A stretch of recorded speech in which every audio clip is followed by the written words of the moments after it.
Jam ati fete gjemaj nga SSI. Frika nuk është strategji menaxhimi. Shumë menaxher mendojnë se autoriteti vjen nga pozita. Por në praktik, autoriteti i vërtet ndërtohet nga mënyra si sillesh me njerëzit. Në tregjet që rriten shpejt, si Kosova, shpesh shohim ekipe që punojnë nga frika, jo nga motivimi.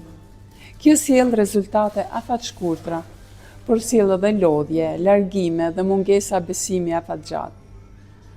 Menaxhimi modern nuk është kontroll, është ndikim. Dëgjimi, respekti dhe qartësia nuk e dobësojnë autoritetin, përkundrazi, e forcojnë.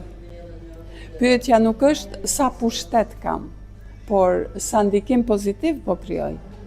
Ekipet që ndihen të respektuara japin gjithmonë më shumë. Punoj me menaxher dhe ekipe që duan rezultate pa humbur njerëz gjatë rrugës.